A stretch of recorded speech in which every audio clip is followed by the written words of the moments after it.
ಪರಿಶುದ್ಧಾತ್ಮರು ನಮ್ಮಲ್ಲಿ ಮಾಡುವಂತ ಕಾರ್ಯ ಯಾವುದು?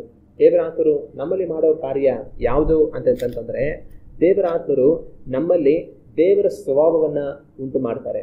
ಪರಿಶುದ್ಧಾತ್ಮರು ನಮ್ಮಲ್ಲಿ ದೇವರ ಗುಣಗಳನ್ನ ಅವರು ಉಂಟು ಮಾಡ್ತಾರೆ. ಸಹಜವಾಗಿ ಮನುಷ್ಯರನ್ನ ನೀವು ನೋಡುವಾಗ ಮನುಷ್ಯರ ಸ್ವಭಾವ ಎಂಥದ್ದು ಅಂತಂದ್ರೆ, ಮನುಷ್ಯರ ಸ್ವಭಾವ ಕೆಟ್ಟದ್ದು. ನೀವೊಂದು ಚಿಕ್ಕ ಮಗುವನ್ನೇ ಗಮನಿಸಿ, ಒಂದು ಚಿಕ್ಕ ಮಗು ಇಷ್ಟಿರುತ್ತೆ, ಇನ್ನು ಅದಕ್ಕೆ ಸರಿಯಾಗಿ ಬುದ್ಧಿನೂ ಬರುದಿರೋದಿಲ್ಲ, ಏನು ಅದಕ್ಕೆ ಅಷ್ಟಾಗಿ ಗೊತ್ತಿರೋದಿಲ್ಲ. ಆದ್ರೆ ಅಂತ ಚಿಕ್ಕ ಮಗುವನ್ನ ನೀವು ಗಮನಿಸಿ, ಆ ಮಗು ಏನ್ ಮಾಡುತ್ತೆ ಅನ್ನೋದನ್ನ ನೀವು ನೋಡಿ. ಆ ಮಗು ಏನ್ ಮಾಡುತ್ತೆ ಅಂತಂತಂದ್ರೆ, ತನ್ನ ಹತ್ರ ಏನಾದ್ರು ಇದೆ ಅಂತ ಅನ್ಕೊಳ್ಳಿ, ನೀವು ಹೋಗಿ ಅದನ್ನ ಕಿತ್ಕೊಂಡ್ಬಿಡಿ, ಅದಕ್ಕೆ ಗೋ ಅಂತ ಅಳುತ್ತೆ. ಏನಕ್ಕೆ ಅಳುತ್ತೆ? ಅದು ನನಗ್ ಬೇಕು ಅಂತ. ತನ್ನ ಹತ್ರ ಏನೋ ಇದೆ, ಅದನ್ನ ನಾವು ಕಿತ್ಕೊಂಡ್ಬಿಟ್ರೆ ಅದು ಗೋ ಅಂತ ಅಳುತ್ತೆ. ಏನಕ್ಕೆ ಅಳುತ್ತೆ ಅಂತಂದ್ರೆ, ನನ್ನ ಹತ್ರ ಕಿತ್ಕೊಂಡ್ಬಿಟ್ರು, ಅದು ನನಗೆ ಬೇಕು, ನಾನು ಕೊಡೋದಿಲ್ಲ, ನಿನ್ನ ಹತ್ರ ಹಂಚ್ಕೊಳ್ಳೋದು ನನಗೆ ಇಷ್ಟ ಇಲ್ಲ, ನೀನ್ ಯಾಕೆ ಕಿತ್ಕೊಂಡೆ ನಂದು. ಆಗ ಆ ಚಿಕ್ಕ ಮಗುಳು ಏನ್ ಕಾಣಿಸುತ್ತೆ? ಸ್ವಾರ್ಥ, ಹಂಚಿಕೊಳ್ಳುವಂತ ಮನಸ್ಸಿಲ್ಲ, ನನಗೇ ಬೇಕು, ನಾನಿನ್ನು ಕೊಡೋದಿಲ್ಲ, ಯಾಕೆ ಕಿತ್ಕೊಂಡೆ, ನಂದದು ಕುಲೋ ಅಂತ ಅಳುತ್ತೆ. ಇಷ್ಟೇ ಇರುತ್ತೆ. ಆದ್ರೆ ಆ ಮಗುವಿನಲ್ಲಿ ಸ್ವಾರ್ಥವನ್ನ ಗಮನಿಸ್ಬೋದು. ಇನ್ನು ಮಗುವನ್ನೇ ಗಮನಿಸಿದ್ರೆ, ಮಗು ಹತ್ರ ಕೈಯಲ್ಲಿರುತ್ತೆ, ನಾವು ನೋಡಿದ ತಕ್ಷಣ ಮಾಡುತ್ತೆ, ಬಚ್ಚಿಟ್ಕೊಂಡ್ಬಿಡುತ್ತೆ ಹಿಂದೆಗಡೆ. ಇಟ್ಕೊಂಡ್ಬಿಟ್ಟು ನಿನ್ನ ಹತ್ರ ಇದೆಯಾ ಅಂತ ಏನೋ ಕೇಳಿದ್ರೆ, ನನ್ನ ಹತ್ರ ಇಲ್ಲ ಅನ್ನುತ್ತೆ. ಆಗ ಮಗು ಹತ್ರ ಇರುತ್ತೆ, ಆದ್ರೆ ಮುಚ್ಚಿಟ್ಕೊಂಡು ಕೇಳಿದ್ರೆ ನನ್ನ ಹತ್ರ ಇಲ್ಲ ಅನ್ನುತ್ತೆ. ಆಗೇನ್ ಹೇಳುತ್ತೆ? ಸುಳ್ಳು ಹೇಳ್ತಾ ಇರುತ್ತೆ. ಒಂದ್ ವೇಳೆ ಏನೋ ಒಂದು ತಿಂಡಿ ಇಟ್ಟಿದ್ರೆ ತಿಂದು ಬಿಟ್ಟಿರುತ್ತೆ, ಆಮೇಲಿಂದ ನೀನ್ ತಿಂದ ಅಂತಂದ್ರೆ, ಇಲ್ಲ ನಾನು ತಿಂದಿಲ್ಲ ಅನ್ನುತ್ತೆ. ಸುಳ್ಳು. ಆಗ ಸುಳ್ಳು ಹೇಳ್ಬೇಕಂತ ಯಾವ ಚಿಕ್ಕ ಮಕ್ಕಳಿಗೆ ಯಾರು ಹೇಳ್ಕೊಡೋದಿಲ್ಲ. ಆದ್ರೆ ಇನ್ನು ಇಷ್ಟೇ ಸ್ಥಿರವಾಗ್ಲೇ ಅವರು ತುಂಬಾ ತಿಳುವಳಿಕೆ ಉಳ್ಳವ್ರ ತರ ಸುಳ್ಳು ಹೇಳ್ತಾರೆ. ಆಗ ಇಷ್ಟೇ ಎಷ್ಟಿರ್ತಾರೆ, ಎಷ್ಟು ಅಚ್ಚುಕಟ್ಟಾಗಿ ಅವರು ಸುಳ್ಳು ಹೇಳುವಂಥದ್ದನ್ನ ನಾವು ಕಾಣ್ಬೋದು. ಮತ್ತೆ ಇನ್ನೊಂದು, ಒಂದಿಬ್ರು ಮಕ್ಕಳನ್ನ ಪಕ್ಕದಲ್ಲಿ ಕುಂಡ್ರಿಸ್ಬಿಟ್ಟು ಇಬ್ರಿಗೂ ತಿಂಡಿ ಕೊಟ್ಬಿಟ್ಟು ದೊಡ್ಡವ್ರ ಆ ಕಡೆ ಎಲ್ಲರೂ ಹೋಗ್ಬಿಟ್ಟಿದ್ರೆ, ಒಂದ್ ಮಗು ಇನ್ನೊಂದ್ ಕಡೆ ಏನೋ ನೋಡ್ತಾ ಇದ್ರೆ ಇನ್ನೊಂದ್ ಮಗು ಏನ್ ಮಾಡುತ್ತೆ? ಸೈಲೆಂಟ್ ಆಗಿ ಎದ್ಕೊಂಡು ತಿನ್ಬಿಟ್ಟು ಸುಮ್ಮನೆ ಇರುತ್ತೆ, ಆಮೇಲೆ ತಂದು ತಿಂತಾ ಇರುತ್ತೆ. ಆಮೇಲೆ ಈ ಮಗು ನೋಡ್ಬಿಟ್ಟು, ಅಯ್ಯೋ ನನ್ನ ತಟ್ಟೆಯಲ್ಲಿ ಇಲ್ವಲ್ಲ, ಖಾಲಿ ಆಗ್ಬಿಟ್ಟಿದೆ ಅಂತ ಈ ಮಗು ಹೇಳ್ತಾ ಇರುತ್ತೆ. ಆಗ ಇಷ್ಟೇ ಇಷ್ಟಿದ್ರು ಕೂಡ ಆ ಮಗು ಏನ್ ಮಾಡುತ್ತೆ? ಮೋಸ ಮಾಡುತ್ತೆ. ಅದಕ್ಕೆ ಗೊತ್ತಿಲ್ಲದ್ರೆ ಇರ್ತಾರೆ, ಎದ್ಕೊಂಡು ತಿನ್ಬಿಡುತ್ತೆ. ಮೋಸ. ಆಗ ಇದನ್ನ ಮಾಡ್ಬೇಕಂತ ಯಾರು ಹೇಳ್ಕೊಡ್ತಾರೆ? ಯಾರು ಹೇಳ್ಕೊಡೋದಿಲ್ಲ, ಆದ್ರೆ ಅದು ಮಾಡುತ್ತೆ. ಮತ್ತೆ ಇಷ್ಟೇ ಚಿಕ್ಕ ಮಕ್ಳು ಇರ್ತಾರೆ, ಏನೋ ಒಂದನ್ನ ಅದು ಬೇಕು ಅನ್ನತ್ತೆ ನಾವು ಬೇಡ ಅಂತೀವಿ. ಅದಕ್ಕೆ ಅಗತ್ಯ ಇರೋದ ಅಥವಾ ಅದಕ್ಕೆ ಬೇಡದೇ ಇರುವಂತ ಒಂದು ಕಾರ್ಯ, ಅದು ಬೇಕು ಅನ್ನತ್ತೆ ನಾವು ಮಗುಗೆ ಬೇಡ ಅಂತ ಹೇಳ್ತೀವಿ. ನಾವು ಬೇಡ ಅಂದ್ರೆ ಆ ಮಗು ಕೇಳುತ್ತಾ? ಹೇಳಿದ ಮಗು ಕೇಳಲ್ಲ, ಹಠ ಹಿಡಿಯುತ್ತೆ, ಅಳುತ್ತೆ, ನಾನು ಬೇಕು ಬೇಕು ಬೇಕು ಅಂತ ಜೋರಾಗಿ ಅಳುತ್ತೆ. ಆಗ ಹಠ ಹಿಡಿಯುವಂತ ಒಂದು ಕೆಟ್ಟ ಮನಸ್ಸು, ನಾವು ಬೇಡ ಅನ್ನೋದನ್ನ ನನಗ್ ಬೇಕೇ ಬೇಕು ಅನ್ನೋಂತ ಒಂದು ಮನಸ್ಸು, ಅದು ಹಠ ಹಿಡಿಯುವಂತ ಮನಸ್ಸು. ಈ ರೀತಿ ಚಿಕ್ಕ ಮಕ್ಕಳನ್ನ ನಾವು ಗಮನಿಸುವಾಗ ಅವ್ರನ್ನ ಬೆಳೆದು ದೊಡ್ಡವರಾಗಿರೋದಿಲ್ಲ, ಅಷ್ಟು ಬುದ್ಧಿ ಇರೋದಿಲ್ಲ, ಅಷ್ಟು ತಿಳುವಳಿಕೆ ಇರೋದಿಲ್ಲ. ಆದ್ರೂ ಸಹ ಇಷ್ಟಿಷ್ಟಿದ್ರೂ ಸಹ ಅವರಲ್ಲಿ ಎಷ್ಟೆಷ್ಟೋ ಕೆಟ್ಟ ಸ್ವಭಾವಗಳು ಕಾಣಿಸ್ಕೊಳ್ಳುತ್ತೆ. ಇದನ್ನ ಯಾರು ಮಕ್ಕಳಿಗೆ ಹೇಳ್ಕೊಡೋದಿಲ್ಲ, ಆದ್ರೆ ಅವರಲ್ಲಿ ತಾನೇ ಬರುತ್ತೆ. ಆಗ ಮನುಷ್ಯರನ್ನ ಗಮನಿಸುವಾಗ ಮನುಷ್ಯರ ಸ್ವಭಾವ ಸಹಜವಾಗಿ ಎಂಥದ್ದು ಅಂತಂತಂದ್ರೆ ಅದು ಕೆಟ್ಟದ್ದು. ಆದ್ರೆ ಪರಿಶುದ್ಧಾತ್ಮರು ನಮ್ಮಲ್ಲಿ ಬರುವಾಗ ದೇವರ ಆತ್ಮರು ಏನ್ ಮಾಡ್ತಾರೆ ಅಂತಂದ್ರೆ, ನಮ್ಮ ಈ ಕೆಟ್ಟ ಸ್ವಭಾವವನ್ನ ಒಳ್ಳೆಯ ಸ್ವಭಾವವಾಗಿ, ದೇವರ ಸ್ವಭಾವವಾಗಿ ಅವರು ಬದಲಾಯಿಸ್ತಾರೆ. ಹಲ್ಲೆಲೂಯ. ನಾವು ದೇವರ ವಾಕ್ಯವನ್ನು ಓದಿ ನೋಡುವಾಗ ಯೆಹೆಜ್ಕೇಲ್ ಪ್ರವಾದನೆ ಪುಸ್ತಕ 36ನೇ ಅಧ್ಯಾಯ 26-27 ವಾಕ್ಯಗಳನ್ನು ಓದಿ ನೋಡುವಾಗ ಈ ವಾಕ್ಯಗಳು ಈ ರೀತಿಯಾಗಿದೆ. ನಾನು ನಿಮಗೆ ಹೊಸ ಮನಸ್ಸನ್ನು ಕೊಟ್ಟು ನಿಮ್ಮಲ್ಲಿ ನೂತನ ಸ್ವಭಾವವನ್ನು ಹುಟ್ಟಿಸುವೆನು. ಕಲ್ಲಾದ ಹೃದಯವನ್ನು ನಿಮ್ಮೊಳಗಿಂದ ತೆಗೆದು ಮೃದುವಾದ ಹೃದಯವನ್ನು ನಿಮಗೆ ದಯಪಾಲಿಸುವೆನು. ನನ್ನ ಆತ್ಮವನ್ನು ನಿಮ್ಮಲ್ಲಿ ನೆಲೆಸಿರುವಂತೆ ಅನುಗ್ರಹಿಸಿ ನೀವು ನನ್ನ ನಿಯಮಗಳನ್ನು ಅನುಸರಿಸುವ ಹಾಗೆ ಮಾಡುವೆನು. ನೀವು ನನ್ನ ವಿಧಿಗಳನ್ನು ಕೈಗೊಂಡು ಆಚರಿಸುವಿರಿ ಎಂಬುದಾಗಿ. ಹಲ್ಲೆಲೂಯಾ. ಈ ವಾಕ್ಯಗಳನ್ನು ನಾವು ಓದುವಾಗ ದೇವರು ನಮಗೆ ಹೇಳುವಂತ ಮಾತೇನೆಂದರೆ, ನಾನು ನಿಮಗೆ ಹೊಸ ಮನಸ್ಸನ್ನು ಕೊಡ್ತೇನೆ, ನಿಮ್ಮಲ್ಲಿ ನೂತನ ಸ್ವಭಾವವನ್ನ ನಾನು ಉಂಟು ಮಾಡ್ತೇನೆ ಅಂತ ಹೇಳಿ, ಕಲ್ಲಾದ ಹೃದಯವನ್ನ ನಿಮ್ಮೊಳಗಿಂದ ನಾನು ತೆಗೆದು ಹಾಕ್ತೇನೆ ಅಂತ ಹೇಳಿ, ಮೃದುವಾದ ಹೃದಯವನ್ನ ನಿಮಗೆ ದಯಪಾಲಿಸ್ತೀನಿ ಅಂತ ಹೇಳ್ತಾರೆ. ಇದ್ರ ಜೊತೆಗೆ ಅವ್ರು ಹೇಳೋ ಮಾತೇನೆಂದ್ರೆ, ನನ್ನ ಆತ್ಮವನ್ನು ನಿಮ್ಮಲ್ಲಿ ನೆಲೆಸಿರುವಂತೆ ಅನುಗ್ರಹಿಸಿ ನೀವು ನನ್ನ ನಿಯಮಗಳನ್ನ ಅನುಸರಿಸುವ ಹಾಗೆ ಮಾಡುವೆನು. ನನ್ನ ಆತ್ಮವನ್ನು ನಿಮ್ಮಲ್ಲಿ ಇರಿಸಿ ನೀವು ನನ್ನ ನಿಯಮಗಳನ್ನು ಅನುಸರಿಸುವ ಹಾಗೆ ನಾನು ಮಾಡ್ತೇನೆ ಅಂತ ದೇವರು ನಮಗೆ ವಾಗ್ದಾನ ಮಾಡುವಂಥದ್ದನ್ನ ನಾವು ಕಾಣ್ತೀವಿ. ಆಗ ಪರಿಶುದ್ಧಾತ್ಮನು ನಮ್ಮಲ್ಲಿ ಬರುವಾಗ ಏನಾಗುತ್ತಂದ್ರೆ, ನಮ್ಮ ಕಲ್ಲಾದ ಹೃದಯ ಮೃದುವಾದ ಹೃದಯವಾಗಿ ಮಾರ್ಪಡುತ್ತೆ. ನಮ್ಮ ಕೆಟ್ಟ ಸ್ವಭಾವಗಳು, ಕೆಟ್ಟ ನಡವಳಿಕೆಗಳು ನೀಗಿ ಹೋಗಿ ದೇವರ ಸ್ವಭಾವಗಳು ನಮ್ಮಲ್ಲಿ ಬರುತ್ತೆ. ಹಲ್ಲೆಲೂಯಾ. ಇದು ಮಾತ್ರ ಅಲ್ದರ ಕೊರಿಂಥರಿಗೆ ಬರೆದಂತ 2ನೇ ಪತ್ರಿಕೆ 5ನೇ ಅಧ್ಯಾಯ 17ನೇ ವಾಕ್ಯವನ್ನ ನಾವು ಓದಿ ನೋಡುವಾಗ ಈ ವಾಕ್ಯದಲ್ಲಿ ಈ ರೀತಿಯಾಗಿದೆ, ಹೀಗಿರಲಾಗಿ ಯಾವನಾದರೂ ಕ್ರಿಸ್ತನಲ್ಲಿದ್ದರೆ ಅವನು ನೂತನ ಸೃಷ್ಟಿಯಾದನು, ಇವು ಪೂರ್ವ ಸ್ಥಿತಿ ಹೋಗಿ ಎಲ್ಲ ನೂತನವಾಯಿತು. ಈ ವಾಕ್ಯದಲ್ಲಿ ಪೌಲನು ಬರೆಯೋದೇನಂತಂದ್ರೆ, ಯಾವನಾದರೂ ಕ್ರಿಸ್ತನಲ್ಲಿದ್ದರೆ ಅವನು ನೂತನ ಸೃಷ್ಟಿಯಾದನು ಅಂತ ಬರೀತಾನೆ. ಹಳೆಯದೆಲ್ಲ ಹೊರಟು ಹೋಗಿ ಎಲ್ಲ ನೂತನವಾಯಿತು ಅಂತ ತಾನು ಬರೀತಾನೆ. ಆಗ ಕ್ರಿಸ್ತನಲ್ಲಿ ನಾವು ಬರುವಾಗ ನಾವು ನೂತನ ಸೃಷ್ಟಿ ಆಗ್ತೀವಿ. ಆ ನೂತನ ಸೃಷ್ಟಿ ಯಾವ ರೀತಿಯಾಗಿ ಆಗ್ತೀವಿ? ಆ ನೂತನ ಸೃಷ್ಟಿ ಪರಿಶುದ್ಧಾತ್ಮನ ಮೂಲಕವಾಗಿ ನಾವು ಆಗ್ತೀವಿ. ಹಲ್ಲೆಲೂಯ. ಅದು ಮಾತ್ರ ಅಲ್ಲದರ ತೀತನಿಗೆ ಬರೆದಂತ ಪತ್ರಿಕೆ 3ನೇ ಅಧ್ಯಾಯ 5ನೇ ವಾಕ್ಯವನ್ನ ನಾವು ಓದಿ ನೋಡೋಣ. ನಾವು ಮಾಡಿದ ಪುಣ್ಯ ಕ್ರಿಯೆಗಳ ನಿಮಿತ್ತದಿಂದಲ್ಲ, ಆತನ ಕರುಣೆಯಲ್ಲಿಯೇ ಪುನರ್ಜನ್ಮವನ್ನು ಸೂಚಿಸುವ ಸ್ನಾನದ ಮೂಲಕವಾಗಿಯೂ ಪವಿತ್ರಾತ್ಮನು ನಮ್ಮಲ್ಲಿ ನೂತನ ಸ್ವಭಾವವನ್ನು ಉಂಟು ಮಾಡುವುದರ ಮೂಲಕವಾಗಿಯೂ ಆತನು ನಮ್ಮನ್ನು ರಕ್ಷಿಸಿದನು. ಇಲ್ಲಿ ಅಪೊಸ್ತಲನಾಗಿರುವಂಥ ಪೌಲನು ತೀತನಿಗೆ ಪತ್ರವನ್ನು ಬರೀತಾ ಈ ರೀತಿ ಹೇಳ್ತಾನೆ. ತಾನು ಹೇಳೋ ಮಾತೇನಂತಂದ್ರೆ, ದೇವರು ನಮ್ಮನ್ನ ಯಾವ ರೀತಿ ರಕ್ಷಿಸಿದ್ರು ಅಂತ ಬರೀತಾನೆ. ದೇವರು ನಮ್ಮನ್ನ ಯಾವ ರೀತಿ ರಕ್ಷಿಸಿದ್ರು ಅಂತಂದ್ರೆ, ನಾವು ಮಾಡಿದ ಪುಣ್ಯ ಕ್ರಿಯೆಗಳ ನಿಮಿತ್ತದಿಂದಲ್ಲ, ಆದ್ರೆ ಆತನ ಕರುಣೆಯಲ್ಲಿಯೇ, ಅಂದ್ರೆ ಆತನ ಕರುಣೆಯಲ್ಲಿ ಪುನರ್ಜನ್ಮವನ್ನು ಸೂಚಿಸುವ ಸ್ನಾನದ ಮೂಲಕವಾಗಿ, ಅಂದ್ರೆ ದೀಕ್ಷಾ ಸ್ನಾನದ ಮೂಲಕವಾಗಿ. ದೀಕ್ಷಾ ಸ್ನಾನ ಏನನ್ನು ಸೂಚಿಸುತ್ತೆ? ಪುನರ್ಜನ್ಮವನ್ನು ಸೂಚಿಸುತ್ತೆ. ದೀಕ್ಷಾ ಸ್ನಾನದ ಮೂಲಕವಾಗಿ ದೇವರ ಕರುಣೆಯಲ್ಲಿ ಪವಿತ್ರಾತ್ಮನು ನಮ್ಮಲ್ಲಿ ನೂತನ ಸ್ವಭಾವವನ್ನ ಉಂಟು ಮಾಡುವುದರ ಮೂಲಕವಾಗಿ ಆತನು ನಮ್ಮನ್ನ ರಕ್ಷಿಸಿದನು. ಅಂದ್ರೆ ಪೌಲನು ದೇವರು ನಮ್ಮನ್ನ ಯಾವ ರೀತಿ ರಕ್ಷಿಸಿದ್ರು ಅಂದ್ರೆ, ನಮ್ಮ ಪುಣ್ಯ ಕ್ರಿಯೆಗಳಿಂದಲ್ಲ, ಆತನ ಕರುಣೆಯಿಂದ ಪುನರ್ಜನ್ಮವನ್ನು ಸೂಚಿಸುವ ಸ್ನಾನದ ಮೂಲಕವಾಗಿ ಪವಿತ್ರಾತ್ಮನು ನಮ್ಮಲ್ಲಿ ನೂತನ ಸ್ವಭಾವವನ್ನು ಉಂಟು ಮಾಡುವುದರ ಮೂಲಕವಾಗಿ ದೇವರು ನಮ್ಮನ್ನು ರಕ್ಷಿಸಿದರು ಅಂತ ಬರೀತಾರೆ. ಆಗ ಪವಿತ್ರಾತ್ಮನು ನಮ್ಮಲ್ಲಿ ನೂತನ ಸ್ವಭಾವವನ್ನು ಉಂಟು ಮಾಡುತ್ತಾರೆ ಅಂತ ಇಲ್ಲಿ ಪೌಲನು ತೀತನಿಗೆ ಬರೆಯುವಂಥದ್ದನ್ನ ನಾವು ಕಾಣ್ತೇವೆ. ಆಗ ದೇವರಾತ್ಮರು ನಮ್ಮಲ್ಲಿ ಮಾಡುವಂಥ ಕಾರ್ಯ ಏನು? ದೇವರಾತ್ಮರು ನಮ್ಮಲ್ಲಿ ಮಾಡುವಂಥ ಕಾರ್ಯ, ನಮ್ಮಲ್ಲಿ ನೂತನ ಸ್ವಭಾವವನ್ನ ಅವರು ಉಂಟು ಮಾಡ್ತಾರೆ. ಹಲ್ಲೆಲೂಯ. ಕಲ್ಲಾದ ಹೃದಯವನ್ನು ತೆಗೆದುಹಾಕಿ ಮೃದುವಾದ ಹೃದಯವನ್ನ ಅವರು ಕೊಡ್ತಾರೆ. ನಮ್ಮ ಪೂರ್ವ ಸ್ವಭಾವವನ್ನ ಅವರು ತೆಗೆದುಹಾಕಿ ದೇವರ ಸ್ವಭಾವವನ್ನ ಅವರು ನಮ್ಮಲ್ಲಿ ಉಂಟು ಮಾಡ್ತಾರೆ. ಹಲ್ಲೆಲೂಯ. ಆಗ ದೇವರ ಆತ್ಮರು ನಮ್ಮಲ್ಲಿ ಮಾಡುವಂತಹ ಕಾರ್ಯ ಯಾವುದು? ದೇವರ ಆತ್ಮರು ನಮ್ಮಲ್ಲಿ ಮಾಡುವಂತಹ ಕಾರ್ಯ ನಮ್ಮಲ್ಲಿ ದೇವರ ಸ್ವಭಾವವನ್ನ ಉಂಟು ಮಾಡುವಂಥದ್ದು. ಹಲ್ಲೆಲೂಯ. ಆದ್ರೆ ಈ ವಾಕ್ಯವನ್ನ ನಾವು ಧ್ಯಾನ ಮಾಡ್ತಾ ಇರುವಂತ ಈ ಸಮಯದಲ್ಲಿ ನಿಮ್ಮನ್ನು ನಾನು ಕೇಳುವಂತ ಪ್ರಶ್ನೆ ಏನಂದ್ರೆ, ನೀವು ದೇವರ ಆತ್ಮರ ಸಹಾಯದಿಂದ ನೂತನ ಸ್ವಭಾವವನ್ನ ನಿಮ್ಮಲ್ಲಿ ಹೊಂದಿಕೊಂಡಿದ್ದೀರಾ? ಪರಿಶುದ್ಧಾತ್ಮರು ನಮ್ಮಲ್ಲಿ ಬಂದು ನೂತನ ಸ್ವಭಾವವನ್ನ ನಮ್ಮಲ್ಲಿ ಉಂಟು ಮಾಡ್ತಾರೆ. ಕ್ರಿಸ್ತ ಯೇಸುವಿನ ಸ್ವರೂಪಕ್ಕೆ ಅನುಸಾರವಾಗಿ ಅವರು ನಮ್ಮಲ್ಲಿ ಕ್ರಿಯೆ ಮಾಡ್ತಾರೆ. ಆದ್ರೆ ಆ ಸ್ವಭಾವವನ್ನ, ದೈವಿಕ ಸ್ವಭಾವವನ್ನ ನೀವು ನಿಮ್ಮಲ್ಲಿ ಹೊಂದಿಕೊಂಡಿದ್ದೀರಾ? ಯೋಚನೆ ಮಾಡಿ. ನಿಮ್ಮಲ್ಲಿನ ಹಳೆಯ ಆದಾಮನು ಸತ್ತು ಹೋಗಿ ಕಡೆಯ ಆದಾಮನಾಗಿರುವಂತ ಯೇಸು ಕ್ರಿಸ್ತನು ನಿಮ್ಮಲ್ಲಿ ವಾಸ ಮಾಡ್ತಾ ಇದ್ದಾರಾ ಅನ್ನೋದನ್ನ ನೀವು ಯೋಚನೆ ಮಾಡಿ. ನಾವು ಮೊದಲನೆಯ ಆದಾಮನ ಸ್ವರೂಪದಲ್ಲಿ ಹುಟ್ಟಿದವರು, ಪಾಪದಲ್ಲಿ ಹುಟ್ಟಿದವರು. ಆದರೆ ದೀಕ್ಷಾ ಸ್ಥಾನದಲ್ಲಿ ನಾವು ಹಳೆಯ ಆದಾಮನಿಗೆ ಸತ್ತು ಹೋದೆವು. ನಾವು ದೀಕ್ಷಾ ಸ್ಥಾನದಿಂದ ಎದ್ದು ಬಂದ ನಂತರ ಕಡೆಯ ಆದಾಮನ ಸ್ವರೂಪವನ್ನು ಧರಿಸಿದವர்களಾಗಿ ಈ ಲೋಕದಲ್ಲಿ ನಾವು ಜೀವಿಸಬೇಕು. ಹಲ್ಲೆಲೂಯ. ಮೊದಲನೆಯ ಆದಾಮನು ದೇವರಿಗೆ ವಿರುದ್ಧವಾಗಿ ತಿರುಗಿ ಬಿದ್ದು ಅವಿಧೇಯನಾಗಿ ಪಾಪವನ್ನು ಮಾಡಿದನು. ಆದರೆ ಕಡೆಯ ಆದಾಮನಾಗಿರುವಂತಹ ಯೇಸು ಕ್ರಿಸ್ತನು ಎಲ್ಲವುಗಳಲ್ಲಿ ದೇವರಿಗೆ ವಿಧೇಯನಾಗಿ ದೇವರ ಚಿತ್ತಕ್ಕೆ ತನ್ನನ್ನ ಒಪ್ಪಿಸಿಕೊಟ್ಟನು. ಹಲ್ಲೆಲೂಯ. ಆಗ ನಾವು ಮೊದಲನೆಯ ಆದಾಮನ ಸ್ವರೂಪದಲ್ಲಿ ಬಂದವರು, ಆದರೆ ಆ ಸ್ವರೂಪಕ್ಕೆ ಸತ್ತು ಹೋಗಿ ಕಡೆಯ ಆದಾಮನಾಗಿರುವಂತಹ ಯೇಸು ಕ್ರಿಸ್ತನ ಸ್ವರೂಪವನ್ನು ಧರಿಸಿಕೊಂಡವர்களಾಗಿ ನಾನು ನೀವು ಈ ಲೋಕದಲ್ಲಿ ಜೀವಿಸಬೇಕು. ಹಲ್ಲೆಲೂಯ. ಅದನ್ನ ನಮ್ಮಲ್ಲಿ ಮಾಡುವ ಆತನು ಪರಿಶುದ್ಧಾತ್ಮರು. ಆದರೆ ಪ್ರಶ್ನೆ ಏನು ಅಂತಂದ್ರೆ, ನಾವು ಆ ಕಡೆಯ ಆದಾಮನ ರೀತಿಯಲ್ಲಿ ಜೀವಿಸ್ತಾ ಇದ್ದೇವಾ? ಯೇಸು ಕ್ರಿಸ್ತನ ಸ್ವರೂಪವಾಗಿ ಆತನ ಸ್ವಭಾವಗಳನ್ನು ಧರಿಸಿಕೊಂಡವರಾಗಿ ನಾನು ನೀವು ಇವತ್ತು ಜೀವಿಸ್ತಾ ಇದ್ದೇವಾ? ಒಂದು ಕ್ಷಣ ನಮ್ಮನ್ನು ಯೋಚನೆ ಮಾಡಬೇಕು. ಆದರೆ ಆ ಸ್ವಭಾವವನ್ನ ನಮ್ಮಲ್ಲಿ ಉಂಟು ಮಾಡುವ ಆತನು ಪರಿಶುದ್ಧಾತ್ಮನು. ಹಲ್ಲೆಲೂಯ. ಆಗ ದೇವರಾತ್ಮರು ನಮ್ಮಲ್ಲಿ ದೇವರ ಸ್ವಭಾವವನ್ನ ಉಂಟು ಮಾಡ್ತಾರೆ.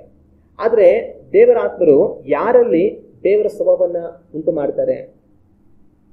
ದೇವರು ಯಾರಲ್ಲಿ ದೇವರ ಸ್ವಭಾವವನ್ನ ಉಂಟು ಮಾಡ್ತಾರೆ ಅಂತಂದ್ರೆ, ಯಾರು ತಮ್ಮಲ್ಲಿ ದೇವರ ಸ್ವಭಾವವನ್ನು ಉಂಟು ಮಾಡುವ ಹಾಗೆ ದೇವರ ಆತ್ಮನಿಗೆ ಅವಕಾಶವನ್ನು ಕೊಡ್ತಾರೋ ಅವರಲ್ಲಿ ದೇವರ ಆತ್ಮರು ದೇವರ ಸ್ವಭಾವವನ್ನ ಉಂಟು ಮಾಡ್ತಾರೆ. ಹಲ್ಲೆಲೂಯ. ಆದ್ರೆ ಯಾರು ತಮ್ಮಲ್ಲಿ ದೇವರ ಸ್ವಭಾವವನ್ನು ಉಂಟು ಮಾಡೋದಕ್ಕೆ ದೇವರ ಆತ್ಮರಿಗೆ ಅವಕಾಶ ಕೊಡೋದಿಲ್ವೋ ಅವರಲ್ಲಿ ದೇವರ ಆತ್ಮರು ಏನನ್ನು ಮಾಡೋದಕ್ಕೆ ಆಗೋದಿಲ್ಲ. ಆದ್ರೆ ಯಾರು ದೇವರ ಆತ್ಮರಿಗೆ ತಮ್ಮಲ್ಲಿ ದೇವರ ಸ್ವಭಾವವನ್ನು ಉಂಟು ಮಾಡುವ ಹಾಗೆ ಅವಕಾಶವನ್ನು ಕೊಡ್ತಾರೋ ಅವರಲ್ಲಿ ಪರಿಶುದ್ಧಾತ್ಮರು ದೇವರ ಸ್ವಭಾವವನ್ನ ಅವರು ಉಂಟು ಮಾಡ್ತಾರೆ. ಹಾಗಾದ್ರೆ ನಾವು ಪರಿಶುದ್ಧಾತ್ಮರಿಗೆ ನಮ್ಮಲ್ಲಿ ದೇವರ ಸ್ವಭಾವವನ್ನು ಅವರು ಉಂಟು ಮಾಡೋ ಹಾಗೆ ಅವಕಾಶ ಕೊಡೋದು ಯಾವ ರೀತಿ? ಆ ಅವಕಾಶ ಕೊಡೋದು ಯಾವ ರೀತಿ ಅಂತಂತಂದ್ರೆ, ದೇವರಾತ್ಮನಿಗೆ ವಿಧೇಯನಾಗುವುದ ಮುಖಾಂತರವಾಗಿ, ದೇವರಾತ್ಮರಿಗೆ ನಮ್ಮನ್ನು ಒಪ್ಪಿಸಿಕೊಡುವುದರ ಮುಖಾಂತರವಾಗಿ ನಮ್ಮಲ್ಲಿ ದೇವರ ಸ್ವಭಾವವನ್ನು ತರುವ ಹಾಗೆ ನಾವು ಪರಿಶುದ್ಧಾತ್ಮರಿಗೆ ಅವಕಾಶವನ್ನು ಕೊಡಬಹುದು. ಅದು ಹೆಂಗೆ ಅಂತಂತಂದ್ರೆ, ಒಂದು ವೇಳೆ ನಮ್ಮಲ್ಲಿ ಏನಾದರೂ ದೇವರ ಸ್ವಭಾವಕ್ಕೆ ವಿರುದ್ಧವಾದ ಕಾರ್ಯಗಳು ಇತ್ತು ಅಂತ ಅನ್ಕೊಳ್ಳೋಣ. ಆಗ ದೇವರಾತ್ಮರು ಏನ್ ಮಾಡ್ತಾರೆ, ನಾವು ಪ್ರತಿಯೊಂದು ಸಾರಿನೂ ದೇವರ ಸ್ವಭಾವಕ್ಕೆ ವಿರುದ್ಧವಾದ ಕಾರ್ಯಗಳನ್ನ ಮಾಡುವಾಗ, ದೇವರ ಸ್ವಭಾವಕ್ಕೆ ವಿರುದ್ಧವಾದ ನಡವಳಿಕೆಯನ್ನು ನಾವು ಅನುಸರಿಸುವಾಗ ಪ್ರತಿ ಸಾರಿನೂ ದೇವರಾತ್ಮರು ಏನ್ ಮಾಡ್ತಾರೆ, ನಮ್ಮನ್ನು ಎಚ್ಚರಿಸ್ತಾರೆ. ಮಗನೇ, ಮಗಳೇ, ನಿನ್ನ ಈ ಒಂದು ಸ್ವಭಾವ, ನಿನ್ನ ಈ ಒಂದು ನಡವಳಿಕೆ, ನೀನ್ ಮಾಡುವಂತ ಈ ಒಂದು ಕಾರ್ಯ ದೇವರ ಸ್ವಭಾವಕ್ಕೆ ಅನುಸಾರವಾದದ್ದಲ್ಲ, ಇದು ತಪ್ಪು, ನೀನು ಇದನ್ನು ಸರಿಪಡಿಸ್ಕೊಳ್ಬೇಕು, ಇದನ್ನ ಬಿಟ್ಟು ಬಿಡಬೇಕು, ಇದರಿಂದ ನಾನು ಹೊರ ಬರಬೇಕು, ನೀನ್ ಮನ ತಿರುಗಬೇಕು ಅಂತ ದೇವರಾತ್ಮರು ಏನ್ ಮಾಡ್ತಾರೆ, ಪ್ರತಿ ಸಾರಿನೂ ನಮಗೆ ಎಚ್ಚರಿಕೆಯನ್ನ ಕೊಡ್ತಾ ಬರ್ತಾರೆ. ಆ ಎಚ್ಚರಿಕೆಗಳನ್ನ ನಾವು ಕೇಳ್ತಾ ಕೇಳ್ತಾ ಅದರಂತೆ ನಮ್ಮನ್ನು ಒಪ್ಪಿಸಿಕೊಟ್ಟು ಮನ ತಿರುಗುವಾಗ, ಅದಕ್ಕೆ ನಾವು ಬದಲಾಗುವಾಗ ದೇವರ ಸ್ವರೂಪವನ್ನ ನಾವು ತಲುಪ್ತೇವೆ. ಹಲ್ಲೆಲೂಯ. ಒಂದು ವೇಳೆ ಉದಾಹರಣೆಗೆ ನಮ್ಮಲ್ಲಿ ಕೋಪ ಇತ್ತು ಅಂತ ಅನ್ಕೊಳ್ಳೋಣ. ನಾನು ತುಂಬಾ ಕೋಪಿಷ್ಠನಾದ ಮನುಷ್ಯ, ಎಲ್ಲರಿಗೂ ಕೋಪ ಪಡ್ತೇನೆ, ಸಣ್ಣ ಪುಟ್ಟದಕ್ಕೆಲ್ಲ ನಾನು ಕೋಪಗೊಳ್ತಾ ಇರ್ತೇನೆ. ಆದ್ರೆ ದೇವರಾತ್ಮರು ಏನ್ ಮಾಡ್ತಾರೆ, ಪ್ರತಿ ಸಾರಿ ಒಂದು ವೇಳೆ ನಾನು ಯಾವುದೋ ಒಂದು ವಿಷಯಕ್ಕೆ ಕೋಪಗೊಳ್ಳುವಾಗ ದೇವರಾತ್ಮರು ಏನ್ ಮಾಡ್ತಾರೆ, ನನ್ನ ಮನಸ್ಸಲ್ಲಿ ಮಾತಾಡ್ತಾರೆ. ಮಗನೇ, ಈ ಒಂದು ಸಮಯದಲ್ಲಿ ನೀನ್ ಈ ತರ ನಡ್ಕೊಂಡೆ ಅಲ್ಲ, ಯಾಕೆ ನಡ್ಕೊಂಡೆ, ಏನಕ್ಕೆ ನೀನ್ ಈ ತರ ಕೋಪಗೊಂಡೆ, ಏನ್ ಅಗತ್ಯ ಇತ್ತು, ನೀನ್ ತಾಳ್ಮೆಯಿಂದ ಇರಬಹುದಾಗಿತ್ತಲ್ವಾ, ನೀನ್ ಸಮಾಧಾನದಿಂದ ಇರಬಹುದಾಗಿತ್ತಲ್ವಾ, ನೀನ್ ಸಮಾಧಾನದಿಂದ ಇದ್ದು ಮಾತಾಡಿ ಆ ಕಾರ್ಯವನ್ನು ಸರಿಪಡಿಸಬಹುದಾಗಿತ್ತಲ್ವಾ, ನೀನ್ ಕೋಪಗೊಂಡು ಏನ್ ಪ್ರಯೋಜನ ಆಯಿತು, ಕೋಪಗೊಳ್ಳುವಂತ ಅಗತ್ಯ ಏನಿತ್ತು, ನೀನ್ ಕೋಪಗೊಂಡಿದ್ದು ತಪ್ಪು, ಈ ತರ ನೀನ್ ಮಾಡಬಾರ್ದಾಗಿತ್ತು, ಇನ್ಮೇಲೆ ಈ ತರ ಅನಗತ್ಯವಾಗಿ ಕೋಪಗೊಳ್ಬೇಡ, ಶಾಂತನಾಗಿ ಕಾರ್ಯಗಳನ್ನ ಮಾಡೋದಕ್ಕೆ ನಿನ್ನನ್ನು ಒಪ್ಪಿಸಿಕೊಡು ಅಂತ ಆ ಪರಿಶುದ್ಧಾತ್ಮರು ಏನ್ ಮಾಡ್ತಾರೆ, ನಮ್ಮ ಮನಸ್ಸನ್ನ ಕುಚ್ತಾರೆ. ಆದ್ರೆ ದೇವನಾಥರು ಆ ರೀತಿ ಮಾಡುವಾಗ ಅದನ್ನು ನಾವು ಗ್ರಹಿಸಿ, ಹೌದು ನಾನು ಕೋಪಗೊಳ್ಬಾರ್ದಾಗಿತ್ತು, ನಾನು ಕೋಪಗೊಂಡಿದ್ದು ತಪ್ಪು, ಕೋಪಗೊಳ್ಳುವಂತ ಅಗತ್ಯನೇ ಇರಲಿಲ್ಲ, ಆದ್ರೆ ನಾನು ಆತರ ಬಿದ್ದು ಕೋಪಗೊಂಡು ನಾನು ತಪ್ಪು ಮಾಡಿದೆ ಅಂತ ಹೇಳಿ ಅದನ್ನು ನಾವು ತಿಳ್ಕೊಂಡು ನಮ್ಮನ್ನು ದೇವರಿಗೆ ಒಪ್ಪಿಸ್ಕೊಟ್ಟು, ದೇವರೇ ನನ್ನನ್ನು ಕ್ಷಮಿಸು, ನನ್ನನ್ನು ಮನ್ನಿಸು, ನಾನು ಕೋಪಗೊಂಡಿದ್ದು ಪಾಪವಾಯಿತು, ದೇವರೇ ಈ ತರ ನಾನು ನಡೆಯದ ಹಾಗೆ ತಾಳ್ಮೆಯನ್ನು ಕಲಿತುಕೊಳ್ಳೋದಕ್ಕೆ ನನಗೆ ಸಹಾಯ ಮಾಡು ಅಂತ ಹೇಳಿ ನಮ್ಮನ್ನ ಪ್ರಾಂತದೊಟ್ಟಿಗೆ ದೇವರು ಒಪ್ಪಿಸಿಕೊಡುವಾಗ, ತಿರುಗಿ ತಿರುಗಿ ಅಂತ ಸಂದರ್ಭಗಳು ಬರುವಾಗ ಅದು ನಮಗೆ ಎಚ್ಚರಿಕೆ ಆಗಿರುತ್ತೆ. ಕಳಿಸ್ತಾರೆ, ಇದೇ ರೀತಿಯಾದ ಕಾರ್ಯದಲ್ಲಿ ತಾನೇ ನಾನು ಅನಗತ್ಯವಾಗಿ ಕೋಪಗೊಂಡಿದ್ದು, ಮತ್ತೆ ನಾನು ಕೋಪಗೊಳ್ಳಬಾರದು ಅನ್ನೋದು ಮತ್ತೆ ಮತ್ತೆ ಅದು ನಮ್ಮ ನೆನಪಿಗೆ ಬಂದು ದೇವರಾತ್ಮರು ಅದನ್ನ ಮತ್ತೆ ಮತ್ತೆ ನಮ್ಮ ನೆನಪಿಗೆ ತಂದು ನಾವು ಅನಗತ್ಯವಾಗಿ ಕೋಪಗೊಳ್ಳದ ಹಾಗೆ ನಮ್ಮನ್ನು ಅವರು ಸರಿಯಾದ ದಾರಿಯಲ್ಲಿ ನಡೆಸ್ತಾರೆ. ಆದರೂ ಸಹ ಒಂದು ವೇಳೆ ಮೀರಿ ತಿರುಗಿ ತಿರುಗಿ ನಾವು ಕೋಪಗೊಳ್ಬಹುದು. ಆದ್ರೆ ತಿರುಗಿ ತಿರುಗಿ ನಾವು ಕೋಪಕ್ಕೆ ಬಿದ್ದು ಹೋಗಬಾಗಲು ತಿರುಗಿ ತಿರುಗಿ ದೇವರಾತ್ಮರು ನಮ್ಮನ್ನು ಎಚ್ಚರಿಸ್ತಾನೆ ಇರ್ತಾರೆ. ಆಗ ಎಚ್ಚರಿಕೆಗೆ ನಾವು ಕಿವಿ ಕೊಡ್ತಾ ನಮ್ಮನ್ನ ದೇವರು ಒಪ್ಪಿಸ್ಕೊಡ್ತಾ ಕಾಲಕ್ರಮೇಣವಾಗಿ ನಾವು ದೇವರ ತಾಳ್ಮೆಯನ್ನ ಕಲ್ತ್ಕೊಳ್ತೇವೆ. ಹಲ್ಲೆಲೂಯ. ಆಗ ಇದೇ ರೀತಿಯಾಗಿ ಎಲ್ಲಾ ವಿಷಯಗಳಲ್ಲಿ ಸರಿ, ಪ್ರೀತಿ ಮಾಡೋ ವಿಷಯದಲ್ಲಾಗಿದ್ರು ಸರಿ, ಸಹಿಸಿಕೊಳ್ಳುವಂತ ವಿಷಯದಲ್ಲಾಗಿದ್ರು ಸರಿ, ಕ್ಷಮಿಸುವಂತ ವಿಷಯದಲ್ಲಾಗಿದ್ರು ಸರಿ, ಮತ್ತೊಬ್ಬರಿಗೆ ಸಹಾಯವನ್ನು ಮಾಡುವಂತ ವಿಷಯದಲ್ಲಾಗಿದ್ರು ಸರಿ, ಏನೇ ಒಂದು ವಿಷಯದಲ್ಲಾಗಿದ್ರು ಸಹ ದೇವರಾತ್ಮರು ನಮಗೆ ಈ ರೀತಿ ಕಾರ್ಯಗಳನ್ನ ಕಲಿಸ್ಕೊಳ್ತಾ ಬರ್ತಾರೆ. ನಾವು ಮಾಡುವಂತ ಒಂದೊಂದು ತಪ್ಪು, ನಾವು ಎಡವುವಂತ ಒಂದೊಂದು ಕಾರ್ಯದಲ್ಲಿಯೂ ದೇವರಾತ್ಮರು ನಮ್ಮ ಹತ್ರ ಮಾತನಾಡ್ತಾನೆ ಇರ್ತಾರೆ. ದೇವರ ವಾಕ್ಯದಲ್ಲಿ ದಾವೀದ ಏನ್ ಮಾಡ್ತಾನೆ ಅಂದ್ರೆ, ಕಾಣೆಶುಮಾರಿ ಮಾಡ್ಬೇಕಂತ ಹೋಗ್ತಾನೆ. ಅಂದ್ರೆ ಇಸ್ರಾಯೇಲ್ ಜನಗಳಲ್ಲಿ ಸೈನಿಕರು ಎಷ್ಟಿದ್ದಾರೆ, ಯುದ್ಧಕ್ಕೆ ಹೋಗುವಂತವ್ರು ಎಷ್ಟು ಜನ ಇದ್ದಾರೆ, ಅದನ್ನೆಲ್ಲ ಲೆಕ್ಕ ಮಾಡ್ಬೇಕಂತ ಅವ್ನ ಕೈ ಹಾಕ್ತಾನೆ. ಆದ್ರೆ ಅಬ್ರಹಾಮನಿಗೆ ದೇವರು ಒಂದು ವಾಗ್ದಾನ ಮಾಡಿರ್ತಾರೆ, ನಿನ್ನ ಸಂತತಿಯನ್ನ ಯಾರು ಎಣಿಸುವುದಕ್ಕಾಗದಷ್ಟು ದೊಡ್ಡದು ಮಾಡ್ತೀನಿ ಅಂತ ಹೇಳಿ. ಆದ್ರೆ ಈಗ ದಾವೀದ ಏನ್ ಮಾಡ್ತಾನೆ, ನನ್ನ ಜನಗಳನ್ನೆಲ್ಲ ಎಣಿಸ್ಬೇಕು ಅಂತ ಕೈ ಹಾಕ್ತಾನೆ. ಆಗ ತನ್ನ ಜೊತೆಲಿದ್ದಂತ ಆ ಯೋವಾಬ ಏನ್ ಮಾಡ್ತಾನೆ, ಬೇಡ ಸ್ವಾಮಿ, ಯಾಕೆ ಬೇಕು, ನಿನ್ನ ಅವಧಿಯಲ್ಲೇ ದೇವರು ಇಸ್ರಾಯೇಲ್ ಜನಗಳನ್ನ ಇನ್ನೂ ದೊಡ್ಡದು ಮಾಡಲಿ, ತುಂಬಾ ದೊಡ್ಡ ಸೈನ್ಯವನ್ನ ದೇವರು ನಮಗೆ ಕೊಡ್ಲಿ, ಯಾಕೆ ಎಣಿಸ್ತೀಯ, ಬೇಡ ಸುಮ್ಮನಿರು ಅಂತ ಹೇಳ್ತಾನೆ. ಆದ್ರೆ ದಾವೀದ ಕೇಳೋದಿಲ್ಲ, ಇಲ್ಲ ನನಗೆ ಲೆಕ್ಕ ಬೇಕು, ಎಷ್ಟು ಜನ ಇದ್ರೆ ಎಲ್ಲ ನನಗೆ ಗೊತ್ತಾಗ್ಬೇಕು ಅಂತ ಅನ್ಬಿಟ್ಟು ಲೆಕ್ಕ ಮಾಡೋದಕ್ಕೆ ಅಂತ ಕಳುಹಿಸ್ಕೊಡ್ತಾನೆ. ಕೊನೆಗೇನಾಗುತ್ತೆ, ದೇವರಿಗೆ ಕೋಪ ಬರುತ್ತೆ. ದೇವರು ತನ್ನ ಪ್ರವಾದಿನ ಕಳುಹಿಸಿ, ನಿನಗೆ ಯಾವ ಶಿಕ್ಷೆ ಬೇಕೋ ಆಯ್ಕೆ ಮಾಡ್ಕೋ ಅಂತ ಹೇಳಿ 3 ಶಿಕ್ಷೆ ಕೊಡ್ತಾರೆ. ಕೊನೆಗೆ ದಾವೀದ ಒಂದನ್ನ ಅವನು ಆರಿಸ್ಕೊಳ್ತಾನೆ. ಆಗ ಇದ್ರಲ್ಲಿ ಏನ್ ತಪ್ಪಾಯ್ತು ಅಂತಂದ್ರೆ, ಸೈನಿಕರು ಎಷ್ಟು ಜನ ಇದ್ದಾರೆ ಅಂತ ಎಣಿಸ್ಕೊಳ್ಳೋದು ತಪ್ಪ ಅಂತಂದ್ರೆ, ಸೈನಿಕರನ್ನ ಎಣಿಸೋದು ತಪ್ಪಲ್ಲ. ಆದ್ರೆ ಅದನ್ನ ಯಾವಾಗ ಸಹಜವಾಗಿ ಎಣಿಸ್ತಾ ಇದ್ರು ಅಂತಂದ್ರೆ, ಒಂದ್ ವೇಳೆ ಸಡನ್ ಆಗಿ ಯಾರಾದ್ರೂ ಯುದ್ಧಕ್ಕೆ ಅಂತ ಬಂದ್ಬಿಟ್ರು, ಈಗ ಅವ್ರ ವಿರುದ್ಧವಾಗಿ ನಾವು ಯುದ್ಧ ಮಾಡಬೇಕು, ಆಗೇನ್ ಮಾಡೋರು, ಸಹಜವಾದ ಆ ಕಾಲಗಳಲ್ಲಿ ಎಲ್ಲಾ ಕೂಡಿ ಬನ್ನಿ ನಾವು ಯುದ್ಧಕ್ಕೆ ಹೋಗ್ಬೇಕಂತ ಕರೆ ಕೊಡೋರು. ಕರೆ ಕೊಟ್ಟಾಗ ಎಷ್ಟೋ ಒಂದು ಜನಗಳ ಕೂಡಿ ಬರೋರು. ಕೂಡಿ ಬಂದಿರೋರ್ನೆಲ್ಲ ಸೇರಿಸಿ ಏನ್ ಮಾಡೋರು, ಎಲ್ಲರೂ ಸಾಲಾಗಿ ನಿಲ್ಲಿಸಿ ಎಷ್ಟು ಜನ ಇದ್ದಾರೆ ಅಂತ ಲೆಕ್ಕ ಹಾಕೋರು. ಲೆಕ್ಕ ಹಾಕಿ ಇಷ್ಟು ಸೈನಿಕರಿದ್ದಾರೆ, ನಾವು ಅವ್ರ ಕಡೆ ಎಷ್ಟು ಸೈನಿಕರಿದ್ದಾರೆ, ನಮ್ಮ ಕಡೆ ಸೈನಿಕರು ಎಷ್ಟು ಜನ ಬಂದಿದ್ದಾರೆ, ನಾವು ಯಾವ ತರ ಯುದ್ಧ ಮಾಡ್ಬೋದು ಏನು ಎಲ್ಲ ಆಮೇಲೆ ಅವರು ತೀರ್ಮಾನ ಮಾಡ್ತಾ ಇದ್ರು. ಆಗ ಯುದ್ಧ ಬಂದಾಗ ಯುದ್ಧಕ್ಕೆ ಕರೆ ಕೊಟ್ಟಾಗ ಅಲ್ಲಿ ಎಷ್ಟು ಜನ ಬಂದಿದ್ದಾರೆ ಅವ್ರನ್ನ ಸೇರಿಸ್ಕೊಂಡು ಎಣಿಸ್ಕೊಂಡು ಅದನ್ನ ಭಾಗ ಭಾಗ ಮಾಡಿ ನೀನ್ ಈ ಕಡೆಯಿಂದ ಅಟ್ಯಾಕ್ ಮಾಡು, ನಾನು ಈ ಕಡೆಯಿಂದ ಅಟ್ಯಾಕ್ ಮಾಡ್ತೀನಿ ಅಂತ ಎಲ್ಲ ಹೇಳಿ ಯುದ್ಧ ಮಾಡಿಸೋರು. ಅದು ತಪ್ಪಿರಲಿಲ್ಲ. ಆದ್ರೆ ದಾವಿದ ಯಾವಾಗ ಎಣಿಸ್ತಾ ಅಂತಂತಾರೆ, ಯುದ್ಧ ಇಲ್ಲದಿರುವಾಗ, ಎಲ್ಲ ಸುಮ್ಮನೆ ಅವ್ರ ಪಾದ ಮನೇಲಿ ಇದ್ದಾಗ ನಾನು ಎಷ್ಟು ಜನ ಇದ್ದಾರೆ ಎಲ್ಲ ಎಣಿಸ್ಕೊಬೇಕಂತ ಬಂದ. ಏನಕ್ಕಂದ್ರೆ ಅದನ್ನ ಎಣಿಸ್ಬಿಟ್ಟು ಅದ್ರ ಮುಖಾಂತರ ಏನ್ ಮಾಡ್ಬೇಕು, ಇಷ್ಟು ಲಕ್ಷ ಸೈನಿಕರು ನಮಗೆ ಸೈನ್ಯದಲ್ಲಿದ್ದಾರೆ ಅಂತ ಹೇಳಿ, ನನ್ನದು ಇಷ್ಟು ದೊಡ್ಡ ಸೈನ್ಯ, ನನ್ನ ಹತ್ರ ಇಷ್ಟು ಪರಾಕ್ರಮವಾದ ಒಂದು ಸೈನ್ಯ ಇದೆ ಅಂತ ಹೆಮ್ಮೆ ಪಡ್ಬೇಕು ಅನ್ನೋದಕ್ಕೋಸ್ಕರ, ಇಷ್ಟು ದೊಡ್ಡ ಸೈನ್ಯಕ್ಕೆ ನಾನು ರಾಜ ಅಂತ ಗರ್ವ ಪಡುವಂತ ಒಂದು ಕೆಟ್ಟ ಉದ್ದೇಶದಿಂದ ಅವನೇನ್ ಮಾಡ್ದ, ಅವ್ರನ್ನ ಎಣಿಕೆ ಮಾಡ್ದ. ಆದ್ರೆ ದೇವ್ರಿಗೆ ಏನಾಗುತ್ತೆ, ಕೋಪ ಬರುತ್ತೆ. ಆಗ ನೀನು ಯಾರನ್ನ ನೋಡಿ ಗರ್ವ ಪಡಬೇಕು ಅಂತ ನೀನು ಅನ್ಕೊಂಡು ಅದನ್ನೇ ನಾನು ಮುರಿತೀನಿ ಅಂತ ಹೇಳಿ ದೇವ್ರೇನ್ ಮಾಡಿದ್ರು, 70,000 ಜನಗಳನ್ನ ಮರಣ ಕುಗ್ಗಿಸಿದ್ರು, ರೋಗ ತರಿಸಿ. ಆಗ ದಾವಿದ ಯಾವ ವಿಷಯದಲ್ಲಿ ಗರ್ವ ಪಟ್ನೋ, ಯಾವ ವಿಷಯದಲ್ಲಿ ದೇವ್ರು ಹೇಳೋ ಮಾತನ್ನ ಕೇಳದೆ ಹೋದ್ನೋ ಅದನ್ನ ದೇವ್ರು ಮುರಿದಾಕಿದ್ರು. ಅಷ್ಟು ದೊಡ್ಡ ಸೈನ್ಯ ಇದ್ರೆ ಆ ಸೈನ್ಯ ಯಾರ್ದು? ಆ ಸೈನ್ಯ ದೇವ್ರದ್ದು. ದೇವರವ್ರನ್ನ ಅಷ್ಟು ದೊಡ್ಡದಾಗಿ ಮಾಡಿರೋದು. ಆಗ ದಾವಿದನಿಗೆ ಏನಿದೆ ಅಲ್ಲಿ ಗರ್ವ ಪಡೋದಕ್ಕೆ, ನನ್ನ ಸೈನ್ಯ ಇಷ್ಟು ದೊಡ್ಡದು ಅಂತ ಅನ್ಕೊಳ್ಳೋದಕ್ಕೆ. ಆದ್ರೆ ಅವನೇನ್ ಮಾಡ್ದ, ಗರ್ವ ಪಟ್ಟ, ಎಣಿಕೆ ಮಾಡ್ದ. ದೇವ್ರೇನ್ ಮಾಡಿದ್ರು, ನಿನ್ನ ಸೈನ್ಯವನ್ನು ನಾನು ಕುಂದಿಸ್ತೀನಿ ಅಂತ 70,000 ಜನಗಳನ್ನ ಮರಣ ಕುಪ್ಪಿಸಿದ್ರು. ಆದ್ರೂ ಸಹ ಒಂದು ಘಟನೆಯಲ್ಲಿ ನಾವು ಗಮನಿಸುವಾಗ ದಾವಿದ ಈ ರೀತಿ ಜನಗಳನ್ನ ಎಣಿಕೆ ಮಾಡಿದ ನಂತರ ಅವನ ಹೃದಯ, ಅವನ ಮನಸ್ಸು ಕುಚ್ಚಿತು ಅಂತ ದೇವರ ವಾಕ್ಯದಲ್ಲಿದೆ. ಅವನೇ ದೇವ್ರ ಹತ್ರ ಕ್ಷಮೆ ಕೇಳ್ತಾನೆ, ನಾನು ಇಂಥ ಕೆಲಸ ಮಾಡಬಾರ್ದಾಗಿತ್ತು ದೇವರೇ, ನಾನು ಈ ಜನಗಳನ್ನ ಎಣಿಸಿ ಪಾಪ ಮಾಡಿದೆ, ನನ್ನ ಬುದ್ಧಿ ಇದರ ಕೆಲಸ ಮಾಡಿದೆ ಅಂತ ಅವನ ದೇವ್ರ ಹತ್ರ ಪ್ರಾರ್ಥನೆ ಮಾಡ್ತಾನೆ. ಆಗ ದಾವಿದ ಮಾಡೋ ಕೆಲಸ ಮಾಡ್ಬಿಟ್ಟ. ಆದ್ರೆ ಆನಂತರ ತನ್ನ ಮನಸ್ಸು ತನ್ನಲ್ಲೇ ಕುಚ್ಚಿತು. ನೀನ್ ಮಾಡಿದ್ದ ಪಾಪ, ನೀನ್ ಮಾಡಿದ ತಪ್ಪು, ನೀನ್ ಯಾಕೆ ಮಾಡ್ದೆ ಅಂತ ಅವನ ಮನಸ್ಸನ್ನ ಕುಚ್ಚುವಂತದನ್ನ ನಾವು ಕಾಣ್ತೀವಿ. ಆಗ ಆ ಕಾರ್ಯವನ್ನು ಮಾಡುವಂಥದ್ದು ಯಾರು ಅಂತಂದ್ರೆ ಪರಿಶುದ್ಧಾತ್ಮರು. ಇನ್ನೊಬ್ರು ನಮಗೆ ಹೇಳ್ಬೇಕಾದ್ರೆ ಅಗತ್ಯನೇ ಇಲ್ಲ, ನೀನ್ ಪಾಪ ಮಾಡ್ದೆ, ನೀನ್ ತಪ್ಪು ಮಾಡ್ದೆ, ನೀನ್ ಮಾಡಿ ಸರಿ ಇಲ್ಲ ಅಂತ. ದೇವರ ಆತ್ಮರು ನಮ್ಮಲ್ಲಿ ವಾಸ ಮಾಡ್ತಾ ಇದ್ರೆ ಎಲ್ಲರಿಗಿಂತ ಮೊದಲು ಅವರೇ ನಮ್ಗೆ ಹೇಳ್ಬಿಟ್ಟಿರ್ತಾರೆ. ಆಗ ಪರಿಶುದ್ಧಾತ್ಮರು ನಮ್ಮಲ್ಲಿ ಏನ್ ಮಾಡ್ತಾರೆ, ನಾವು ಮಾಡೋದ ತಪ್ಪುಗಳನ್ನ ನಮಗ್ ತೋರಿಸ್ತಾನೆ ಇರ್ತಾರೆ. ಆದ್ರೆ ಒಂದೊಂದು ಸರಿನೂ ನಾವು ಏನೇ ತಪ್ಪುಗಳನ್ನ ಮಾಡ್ಲಿ, ಅವ್ರನ್ನ ಮನಸ್ಸನ್ನು ಕುಚ್ಚುವಾಗ ನಾವು ಹಂಗೆ ಎಚ್ಚರಗೊಂಡು, ಅಯ್ಯೋ ನಾನು ಈ ತರ ಮಾಡಬಾರ್ದಾಗಿತ್ತು ಅಂತ ನಮ್ಮನ್ನು ತಗ್ಗಿಸ್ಕೊಂಡು ದೇವ್ರ ಹತ್ರ, ದೇವರಿಗೆ ಮಾಡಿದ ತಪ್ಪಾಯ್ತು ಕ್ಷಮಿಸು ಅಂತ ಹೇಳಿ ಒಪ್ಪಿಸ್ಕೊಟ್ಟು ನಾವು ಆ ಕಾರ್ಯಗಳನ್ನ ಮತ್ತೆ ಮತ್ತೆ ಮಾಡದ ಹಾಗೆ ಗಮನವಾಗಿರುವಾಗ ಕಾಲಕ್ರಮೇಣ ನಾವು ಕ್ರಿಸ್ತನ ಸ್ವರೂಪವಾಗಿ ಬದಲಾಗ್ತೇವೆ. ಹಲ್ಲೆಲೂಯಾ. ಈ ಕಾರ್ಯವನ್ನ ನಮ್ಮಲ್ಲಿ ಮಾಡುವ ಆತನು ಪರಿಶುದ್ಧಾತ್ಮನು.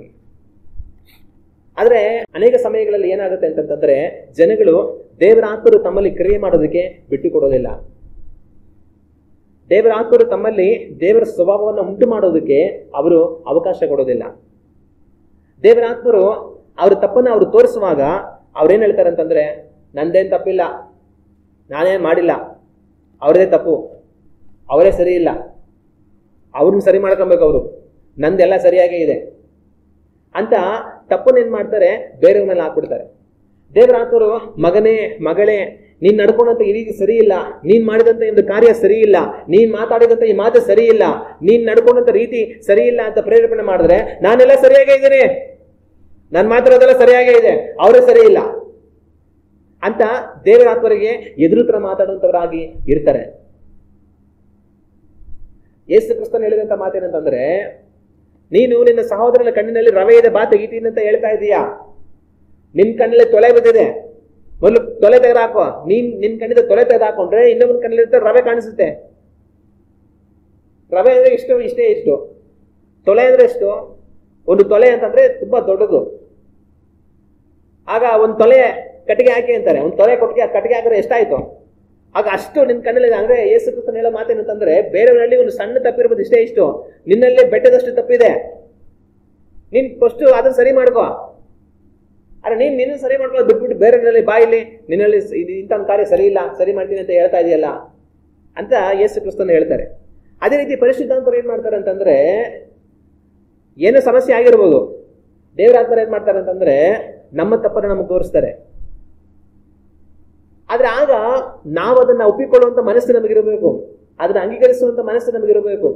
ಹೌದು, ನನ್ನಲ್ಲಿ ತಪ್ಪಿದೆ, ನನ್ನಲ್ಲಿ ಕಂಡು ಬಂದಂತೆ ಈ ಕಾರ್ಯ ಸರಿ ಇಲ್ಲ ಅನ್ನುವಂಥ ಭಾವನೆ ನಮಗೆ ಬರಬೇಕು. ಆ ಭಾವನೆಗೆ ನಾವು ಒಳಗಾಗಿ ದೇವರಾತ್ಮರ ಪ್ರೇರೇಪಣೆಗೆ ನಾವು ಒಪ್ಪಿಸಿಕೊಟ್ಟು, ದೇವರೇ ನನ್ನ ಕ್ಷಮಿಸು ಅಂತ ಹೇಳಿ ತಿರುಗಿ ಅಂತ ಕಾರ್ಯಗಳಿಗೆ ನಾವು ಒಳಗಾಗದ ಹಾಗೆ ಎಚ್ಚರಿಕೆಯಾಗಿರುವಂತ ಮನಸ್ಸು ನಮ್ಮಲ್ಲಿರಬೇಕು. ಆದ್ರೆ ಅನೇಕರು ಏನ್ ಮಾಡ್ತಾರೆ, ವಾದ ಮಾಡ್ತಾರೆ. ಅವ್ರೇನ್ ಮಾಡ್ತಾರೆ, ಇಲ್ಲ ನಾನ್ ಸರಿ ಇದ್ದೀನಿ, ಅವರೇ ಸರಿ ಇಲ್ಲ ಅಂತ ಹೇಳ್ತಾರೆ. ಈ ರೀತಿ ದೇವರಾತ್ಮರಿಗೆ ಅವರು ಎದುರಾಗಿ ಮಾತಾಡುವಾಗ ಕೊನೆಗೆ ದೇವರಾತ್ಮರು ಏನ್ ಮಾಡ್ತಾರೆ ಅಂತಂದ್ರೆ ಸುಮ್ಮನಾಗ್ಬಿಡ್ತಾರೆ. ಎಚ್ಚರಿಕೆ ಕೊಡ್ತಾರೆ. ಆದ್ರೆ ನಾವು ಅದಕ್ಕೆ ಕಿವಿಗೊಟ್ಟು ನಡೆಯುವಾಗ ದೇವರಾತ್ಮರು ಎಚ್ಚರಿಕೆ ಕೊಡ್ತಾನೆ ಹೋಗ್ತಾರೆ, ನಮ್ಮನ್ನು ಸರಿಪಡಿಸ್ಕೊಂಡೇ ಹೋಗ್ತಾರೆ. ಆದ್ರೆ ದೇವರಾತ್ಮರು ಎಚ್ಚರಿಕೆ ಕೊಡುವಾಗಲೂ ಸಹ ಆ ಎಚ್ಚರಿಕೆಗೆ ನಾವು ಕಿವಿ ಕೊಡೋದೆ, ಅದಕ್ಕೆ ನಾವು ಒಪ್ಪಿಸಿಕೊಡೋದೆ, ನಮ್ಮ ಹೃದಯವನ್ನು ಕಠಿಣಪಡಿಸಿಕೊಂಡು ನಾನು ಸರಿ ಮತ್ತವರೇ ಸರಿ ಇಲ್ಲ ಅಂತ ದೇವರಾತ್ಮರಿಗೆ ಎದುರು ಮಾತಾಡಿ ನಾವು ನಡೀತಾ ಇದ್ರೆ ದೇವರಾತ್ಮರು ನಮ್ಮ ಹತ್ರ ಹೋರಾಡ್ತಾರೆ. ಕಡೆಗೆ ದೇವರಾತ್ಮರು ಸುಮ್ಮನಾಗ್ಬಿಡ್ತಾರೆ. ಕೊನೆಗೆ ಆ ಮನುಷ್ಯ ಏನಾಗ್ತಾನೆ, ಆ ಮನುಷ್ಯ ತನ್ನ ಕಠಿಣ ಸ್ವಭಾವ ಉಳ್ಳವನಾಗಿನೇ ದೇವರ ಸ್ವಭಾವ ಇಲ್ಲದವನಾಗಿ ತನ್ನ ಕೆಟ್ಟ ಸ್ವಭಾವದಲ್ಲೇ ಅವನು ಮುಂದುವರಿತಾನೆ ಇರ್ತಾನೆ. ಇವತ್ತು ದೇವರ ನಂಬಿರುವಂತಹ ಎಷ್ಟೋ ಜನಗಳು ದೇವರ ಸ್ವಭಾವ ಇಲ್ಲದವರುಗಳಾಗಿದ್ದಾರೆ. ಏನಕ್ಕೆ ದೇವರ ಸ್ವಭಾವ ಇಲ್ಲದವರುಗಳಾಗಿದ್ದಾರೆ? ಕಾರಣ ಏನಂತಂದ್ರೆ ದೇವರಾತ್ಮರು ತಮ್ಮಲ್ಲಿ ಕ್ರಿಯೆ ಮಾಡೋದಕ್ಕೆ ಅವರು ತಮ್ಮನ್ನು ತಾವು ಒಪ್ಪಿಸಿಕೊಡಲಿಲ್ಲ. ಪರಿಶುದ್ಧಾತ್ಮರು ತಮ್ಮೊಡನೆ ಹೋರಾಡಿ ತಮ್ಮನ್ನ ಸ್ವಭಾವವನ್ನು ತೆಗೆದುಹಾಕಿ ದೇವರ ಸ್ವಭಾವವನ್ನ ಅವರಿಗೆ ಕಲಿಸೋದಕ್ಕೆ ಅವರು ಅವಕಾಶವನ್ನು ಕೊಡಲಿಲ್ಲ. ಅದಕ್ಕೋಸ್ಕರವಾಗಿನೇ ಇವತ್ತು ಎಷ್ಟೋ ಜನ ದೇವರ ಸ್ವಭಾವ ಇಲ್ಲದವರುಗಳಾಗಿ ನಾವು ದೇವ ಜನಗಳು, ದೇವರ ಮಕ್ಕಳು ಅನ್ಕೊಂಡ್ ಬರುತ್ತಾ ಇದ್ದಾರೆ. ನಾವು ನಿಜವಾಗ್ಲೂ ದೇವರ ಮಕ್ಕಳಾಗಿದ್ರೆ ದೇವರ ಸ್ವಭಾವದವರಾಗಿ ಬದಲಾಗುತ್ತೀವಿ.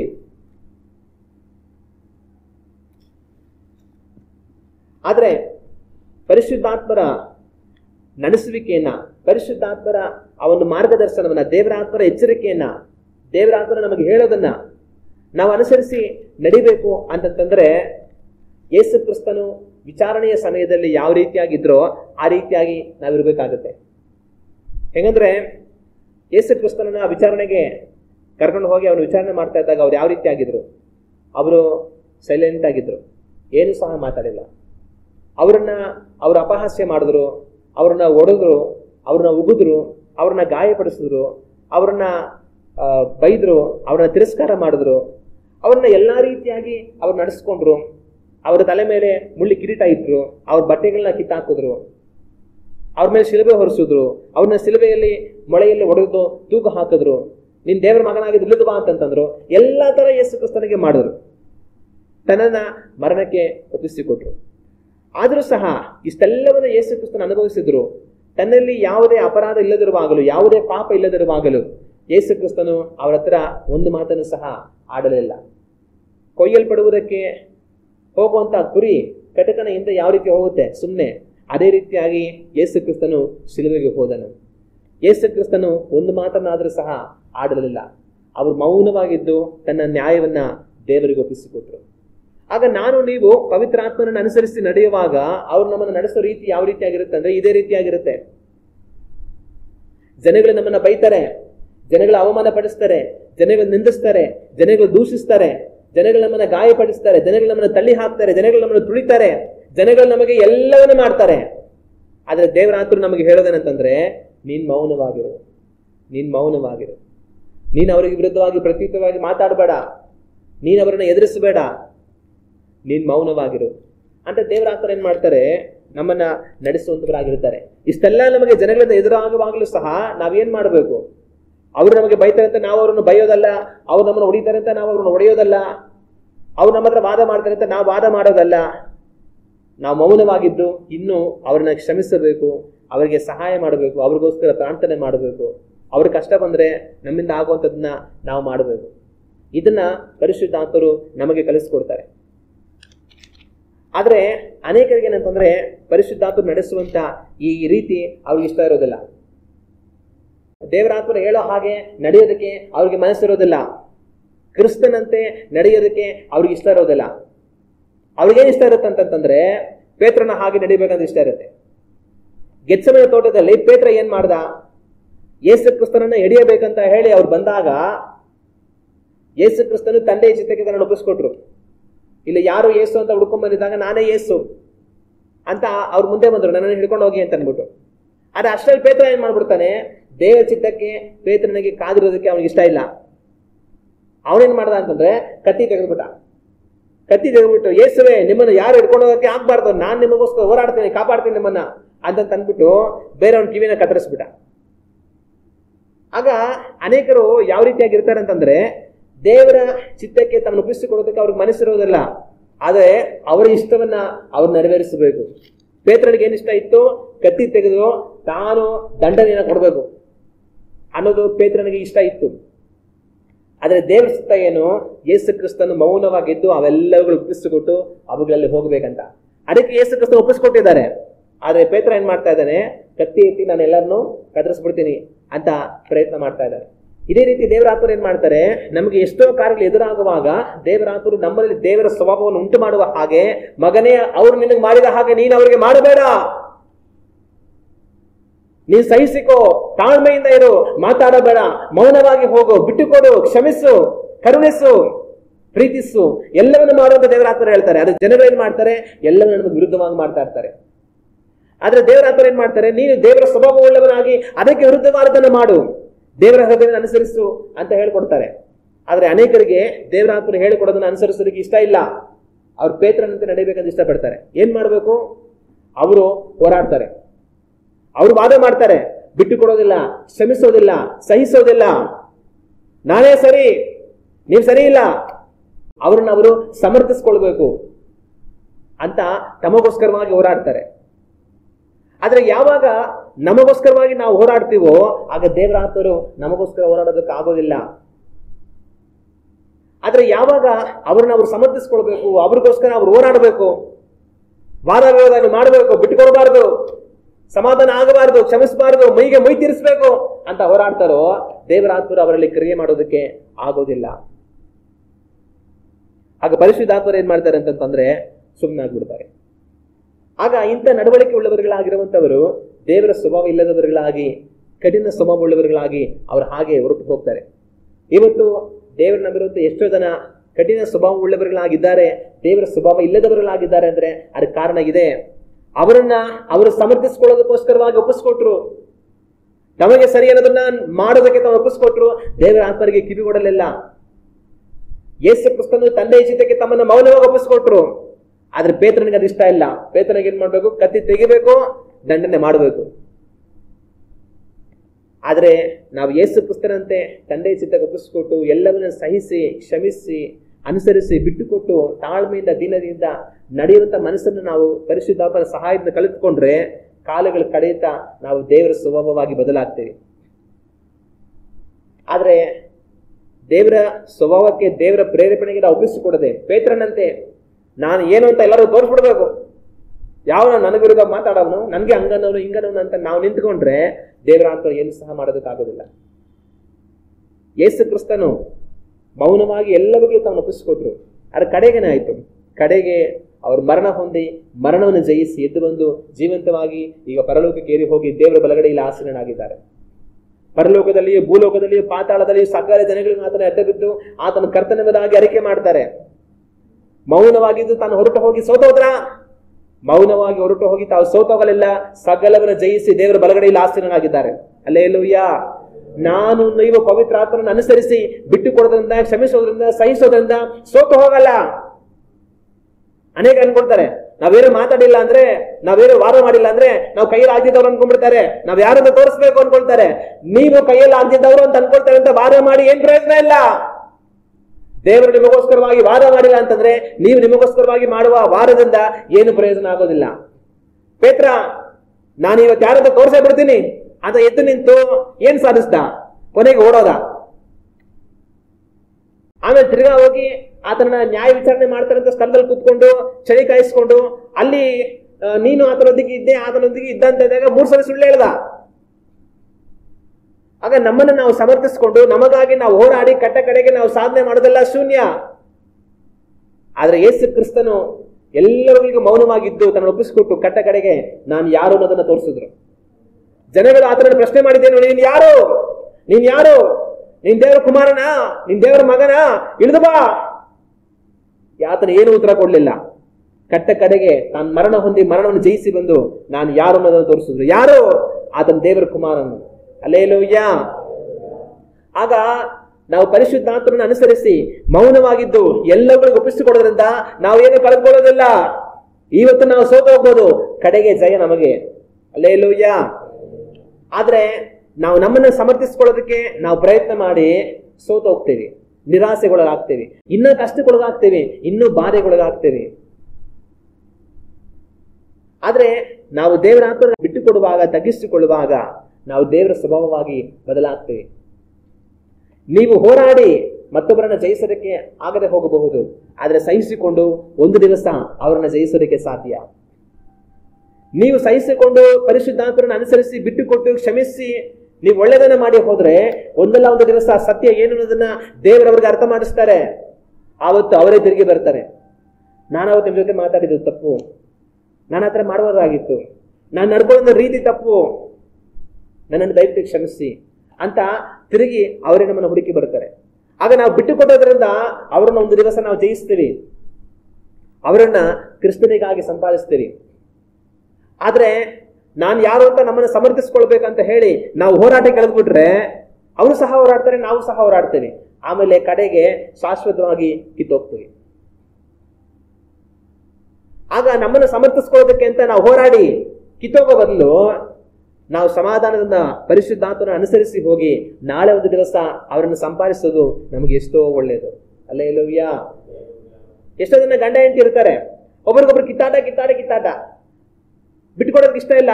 ಹೆಂಡತಿ ನಾನೇ ಸರಿ, ಗಂಡ ನಾನೇ ಸರಿ. ಕೊನೆಗೆ ಏನಾಗುತ್ತೆ ಪ್ರತಿಫಲ? ಕೊನೆಗೆ ಸಂಬಂಧ ಕಿತ್ತೋಗುತ್ತೆ. ನೀನೊಂದ್ ಕಡೆ ಹೋಗು, ನಾನೊಂದ್ ಕಡೆ ಹೋಗ್ತೀನಿ ಅನ್ನೋ ಪರಿಸ್ಥಿತಿ ಹೋಗ್ಬಿಡುತ್ತೆ.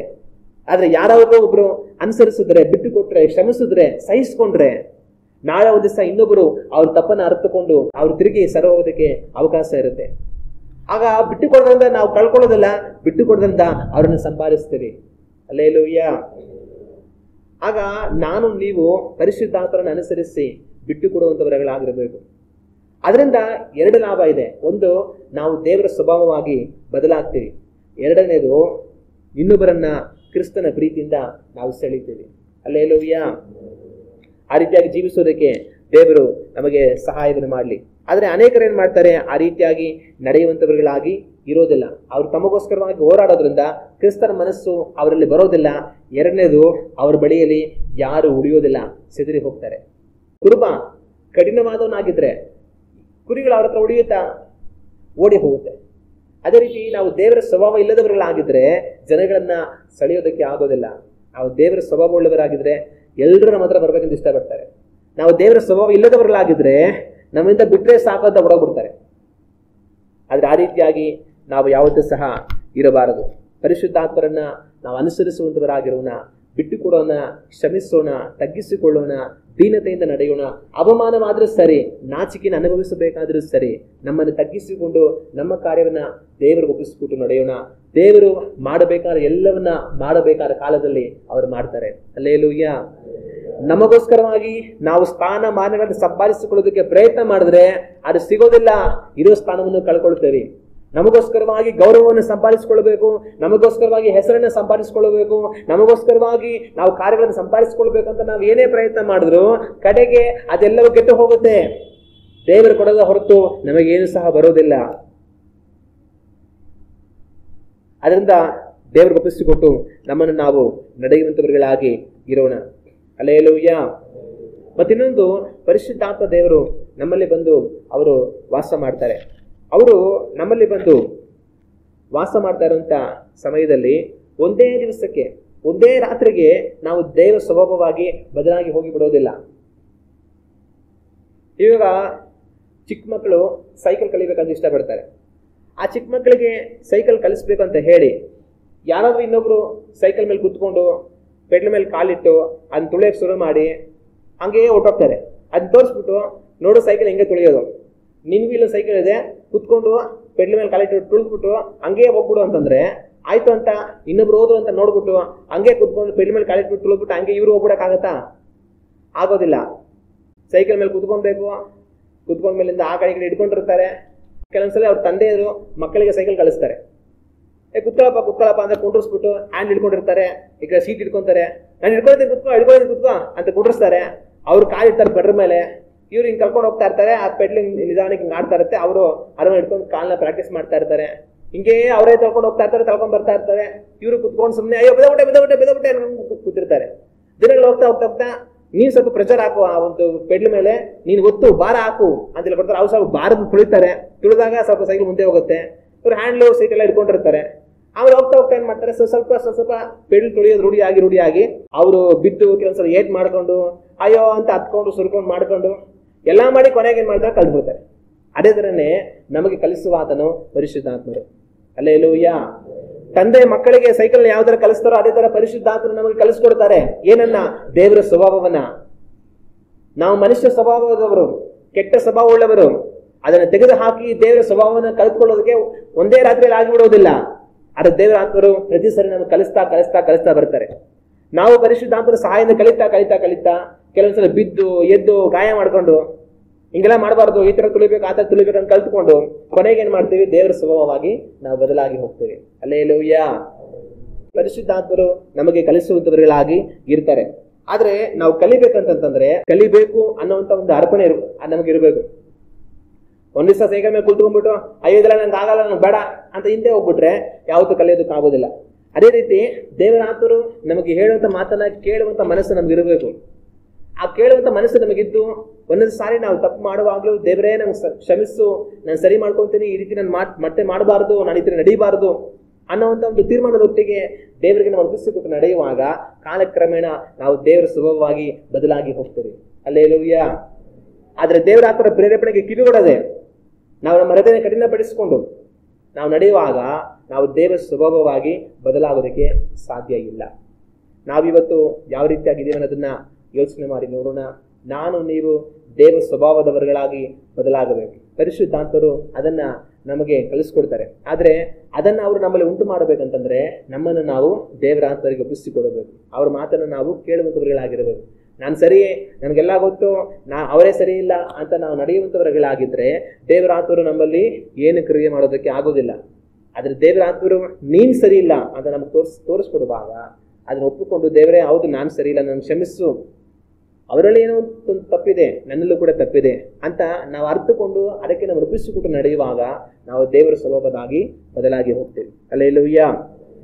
ಆ ರೀತಿ ಜೀವಿಸೋದಕ್ಕೆ ದೇವರು ನಮಗೆ ಸಹಾಯ ಮಾಡಲಿ. ನಾವೆಲ್ಲ ಎದ್ದು ನಿಂತು ಕಣ್ಣುಗಳನ್ನು ಮುಚ್ಚಿ ದೇವರನ್ನು ನೋಡಿ ಪ್ರಾರ್ಥನೆ ಮಾಡೋಣ. ದೇವರ ಆತ್ಮರು ನಮ್ಮಲ್ಲಿ ದೇವ ಸ್ವಭಾವವನ್ನ ಅವರು ಉಂಟು ಮಾಡ್ತಾರೆ. ಇವತ್ತು ನಾವು ದೇವ ಸ್ವಭಾವದವರುಗಳಾಗಿ ಪರಿಶುದ್ಧಾತ್ಮರ ಸಹಾಯದಿಂದ ಬದಲಾಗಿದ್ದೇವಾ ಇಲ್ವಾ? ಒಂದು ಕ್ಷಣ ನಮ್ಮ ಬಗ್ಗೆ ನಾವು ಯೋಚನೆ ಮಾಡಿ ನೋಡೋಣ. ನಾವು ದೇವರ ಬಳಿಗೆ ಬಂದಾಗ ನಮ್ಮ ಸ್ವಭಾವಗಳು ಯಾವ ರೀತಿಯಾಗಿದ್ವು, ಇವತ್ತು ನಮ್ಮ ಸ್ವಭಾವಗಳು ಯಾವ ರೀತಿಯಾಗಿದೆ? ನಾವು ದೇವ ಸ್ವಭಾವವನ್ನ ಧರಿಸಿಕೊಳ್ತಾ ಕ್ರಿಸ್ತನ ಸ್ವರೂಪವಾಗಿ ದಿನೇ ದಿನೇ ಮಾರ್ಪಡುತ್ತಾ ಇದ್ದೇವಾ ಇಲ್ಲವಾ? ಒಂದು ಕ್ಷಣ ನಾವು ಯೋಚನೆ ಮಾಡೋಣ. ಒಂದು ವೇಳೆ ನಮ್ಮ ಸ್ವಭಾವಗಳು, ನಡವಳಿಕೆಗಳು, ಗುಣಗಳು ದೇವರಿಗೆ ಪ್ರಿಯವಾಗಿ ದೇವರ ಸ್ವರೂಪವಾಗಿ ಬದಲಾಗುತ್ತಾ ಇದೆ ಅಂತಂದ್ರೆ ಅದಕ್ಕಾಗಿ ದೇವರಿಗೆ ಸ್ತೋತ್ರ. ಇದುವರೆಗೂ ನಮ್ಮಲ್ಲಿ ಏನಾದರೂ ಬದಲಾವಣೆ ಬಂದಿದೆ ಅಂದ್ರೆ ಅದಕ್ಕಾಗಿ ದೇವರಿಗೆ ಸ್ತೋತ್ರ. ನಾವಿನ್ನೂ ಬದಲಾಗುತ್ತಾ ಕ್ರಿಸ್ತನ ಪರಿಪೂರ್ಣವಾದ ಸ್ವರೂಪದೊಳಗೆ ನಾವು ಹೊರಟು ಹೋಗಬೇಕು. ಅಥವಾ ಒಂದು ವೇಳೆ ನಮ್ಮಲ್ಲಿ ಇದುವರೆಗೂ ಯಾವ ಬದಲಾವಣೆ ಇಲ್ಲ, ನನ್ನ ಹಠವೇ ನನ್ನ ಹಠ, ನನ್ನ ಕೋಪವೇ ನನ್ನ ಕೋಪ, ನಾನು ಅನ್ಕೊಂಡಿದ್ದೆ ಮಾಡಬೇಕು, ನನ್ನ ಇಷ್ಟದಂತೆ ಬದುಕಬೇಕು ಅಂತ ಕಠಿಣವಾದ ಹೃದಯವುಳ್ಳವர்களಾಗಿ ನಾವು ಬದುಕ್ತಾ ಇದ್ರೆ ದೇವರಾತ್ಮರು ಸದಾ ಕಾಲಕ್ಕೂ ಹೋರಾಡೋದಿಲ್ಲ. ಒಂದಲ್ಲ ಒಂದು ದಿವಸ ದೇವರಾತ್ಮರು ಸುಮ್ಮನಾಗಿ ಹೋಗ್ತಾರೆ.